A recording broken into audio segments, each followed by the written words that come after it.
unless you're tired.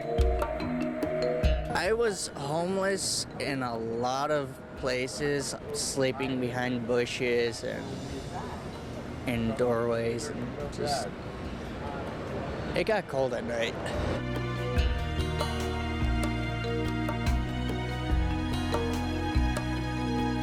For decades, young people have flocked to San Francisco's Haight-Ashbury neighborhood seeking shelter. It's kind of a place of refuge. Everyone kind of looks out for each other. We're sort of like the lost kids. Every year, 1.6 million young people in America experience some kind of homelessness. 40% of them identify as LGBT. In San Francisco, nearly half of the homeless youth are LGBT. Many trans kids are kicked out of their homes because of their sexuality.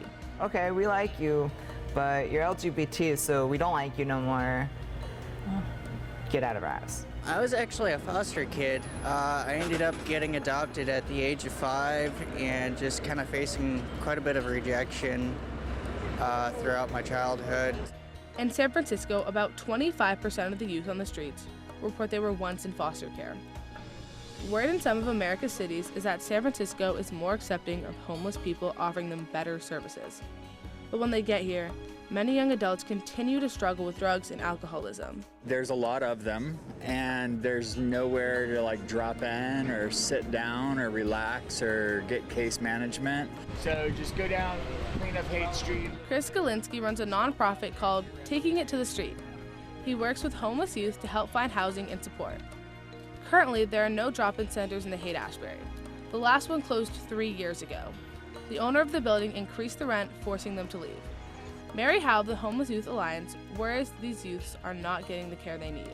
Their mental health-wise, physical health-wise, were doing much worse because they didn't have access to showers and bathrooms and indoor space. Being homeless is not fun. You have to have a certain type of fighting spirit to get through this day to day. Back in December, I was actually attacked with a hammer by a group of kids because I was LGBT. Bella Black, a transgender woman, moved to San Francisco from Bakersfield, California. She was homeless for a total of 6 years. Bella recently found housing through an organization called Larkin Street Youth Services, but others are not as fortunate. The city wants to build a 24-hour navigation center exclusively for youth in the Haight-Ashbury. It would offer temporary shelter while permanent housing is found. But local residents are fighting to keep it out of their neighborhood. What kind of diverse community that accepts each other also hates each other, in a sense that you don't want to build a shelter out here? We love you and accept you, but we just don't want you here if you're homeless.